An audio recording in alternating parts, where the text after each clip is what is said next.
बिस्मिल्लाहिर्रहमानिर्रहीम। अस्सलाम वालेकुम स्टूडेंट्स। आज हमारा टॉपिक है केमिस्ट्री में मोल का। ठीक है, हमने पढ़ना है कि मोल क्या होता है। मोल का सेकंड नेम है केमिस्ट सीक्रेट यूनिट। ठीक है, इसको केमिस्ट का सीक्रेट यूनिट भी बोला जाता है। क्यों बोला जाता है? क्योंकि ये केमिस्ट को अलाउ करता है कि वो सब एटॉमिक वर्ल्ड के अंदर जाके एटम, मॉलिक्यूल्स या फॉर्मूला यूनिट्स के बारे में स्टडी कर सके। ठीक है, तो मोल का सेकंड नेम क्या है? Chemist secret unit. स्टडी करते हैं मोल। ठीक है, तो मोल की डेफिनेशन, फर्स्ट जो डेफिनेशन है वो है इसकी एवोगैड्रो नंबर से रिलेटेड। तो मोल क्या होता है? Amount of substance that contains 6.02 into 10⁻23 number of particles. ठीक है, वो पार्टिकल्स एटम्स भी हो सकते हैं, मॉलिक्यूल्स भी हो सकते हैं, या फिर फॉर्मूला यूनिट भी हो सकते हैं। तो डेफिनेशन क्या है? अमाउंट ऑफ सब्सटेंस, ठीक है, या मैस ऑफ सब्सटेंस जिसके अंदर 6.02 into 10⁻23 number of particles present होते हैं। ठीक है, मैस ऑफ सब्सटेंस जिसके अंदर Avogadro number of particles present होते हैं। तो हम यहाँ पे इसकी एग्जांपल देख लेते हैं। नंबर ऑफ पार्टिकल्स हमने देखने हैं 12 ग्राम ऑफ कार्बन के अंदर।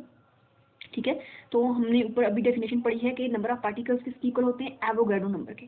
तो क्या होगा? Number of particles in 12 gram of carbon. ठीक है, 12 gram of carbon contain number of atoms कितने होंगे? Avogadro number. ठीक है, नंबर ऑफ पार्टिकल्स कितने होंगे मैस ऑफ सब्सटेंस में? तो यहाँ पे मैस ऑफ सब्सटेंस किसका है? कार्बन का मैस है। तो mass of carbon contain number of particles या नंबर ऑफ एटम वो किसकी इक्वल होगा? एवोगैड्रो नंबर के। तो हमें पता चल जाएगा कि 12 ग्राम ऑफ कार्बन किसकी इक्वल है? 1 मोल ऑफ कार्बन के। ठीक है, तो हमने यहाँ डेफिनेशन पढ़ी थी कि अमाउंट ऑफ सब्सटेंस, जो हमने यहाँ पे लिखा amount of substance contain Avogadro number of particles is called mole. ठीक है, तो यहाँ पे डेफिनेशन हमें क्लियर हो गई है। ठीक है, amount of substance that contain Avogadro number of particles is called mole. तो यहाँ पे हमने अमाउंट ऑफ सब्सटेंस ली है, अमाउंट कितनी ली है? 12 ग्राम ली है। इसके अंदर हमने नंबर ऑफ पार्टिकल्स देखने, तो वो हमने कहा वो किसकी इक्वल है? एवोगैड्रो नंबर के। तो हमने कह लिया कि 12 ग्राम ऑफ कार्बन किसकी इक्वल हो गया? 1 मोल ऑफ कार्बन के। समझ आ गई मोल की यहाँ पे? ठीक है, हम एक और एग्जांपल ले लेते हैं वाटर की। हमें पता है कि वाटर का मैस क्या है, ये अमाउंट क्या है इसकी? 18 ग्राम। ठीक है, हमने यहाँ पे बात की है पहला जो हमारी चीज़ है डेफिनेशन में, पहली चीज़ अमाउंट ऑफ सब्सटेंस, तो वो कितनी है? 18 ग्राम। ठीक है, सब्सटेंस क्या है? वाटर।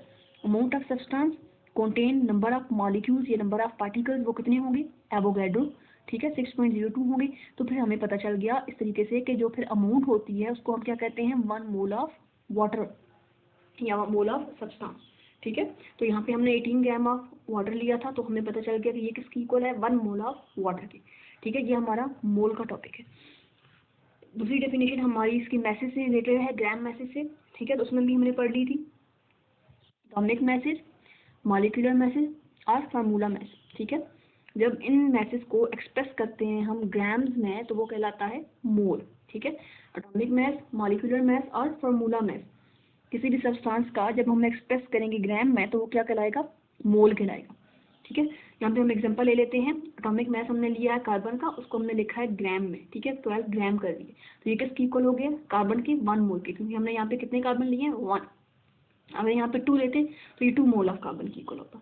ठीक है, इस तरह मॉलिक्यूल मैस ऑफ, यहाँ पे मॉलिक्यूल लिया है वाटर मॉलिक्यूल, इसका जब हमने मैस लेकर 18 ग्राम लिखा है तो हमने बता दिया है कि ये किसकी इक्वल है? 1 मोल ऑफ वाटर। ठीक है, मॉलिक्यूल। फार्मूला मैस हमने लिया है फार्मूला यूनिट का NaCl का, वो कितना है? 58.5 ग्राम। तो हमने बता दिया है कि ये किसकी इक्वल है? 1 मोल ऑफ NaCl के। ठीक है, समझ आ गई है मोल की? अब पढ़ते हैं मोल के अंदर मोलर मैस। मोलर मैस क्या होता है? The mass of 1 mole of a substance is called molar mass. ठीक है, कोई भी सब्सटेंस जिसको हमने 1 मोल लिया है जिसका, ठीक है, उसकी मैस को हम क्या कहते हैं? Molar mass. ठीक है, 1 मोल ऑफ अ सब्सटेंस का मैस क्या होगा? मोलर मैस होगा। तो हम देख लेते हैं एग्जांपल इसकी। Mass of 1 mole of carbon. ठीक है, 1 मोल ऑफ कार्बन का मैस क्या है? 12 ग्राम। तो फिर इसका मोलर मैस क्या हो जाएगा? 12 ग्राम, क्योंकि हमने कहा है कि 1 मोल ऑफ सब्सटेंस का मैस जो होगा वो क्या होगा? मोलर मैस होगा। तो 1 मोल ऑफ कार्बन हमने सब्सटेंस लिया, यूज किया। ठीक है, सब्सटेंस में हमारे पास कार्बन एटम है, तो कार्बन एटम का 1 मोल का मैस कितना है? 12 ग्राम। तो ये क्या हो जाएगा इसका मोलर मैस? 12। अगर 2 मोल होगा तो उसका होगा 24, तो फिर इसका मोलर मैस क्या हो जाएगा? 20। फार्मूला देख लेते हैं इसका। ठीक है, हम मोल्स कैसे निकालते हैं? नंबर ऑफ मोल्स किसी भी एटम के लिए, तो इसका फार्मूला है जी number of moles is equal to known mass of substance divided by molar mass of substance. अगर हमें किसी चीज़ का नंबर ऑफ मोल पता है कि हमने कितने यूज़ किए हैं, ठीक है, किसी भी रिएक्शन में, तो हमें उसका मैस और मोलर मास, हमें अगर नंबर ऑफ मोल्स निकालने हैं तो उसके लिए हमें किसी सब्सटेंस का मास जो हमने सब्सटेंस यूज़ किया है, ठीक है, और उसका मोलर मास हमें पता होना चाहिए। मोलर मास हम यूज निकाल सकते हैं पीरियोडिक टेबल से, ठीक है, उनके मैसेज को प्लस करें किसी भी सब्सटेंस के। तो नंबर ऑफ मोल हमने कैसे फाइंड आउट करने हैं, non mass of substance divided by molar mass of substance.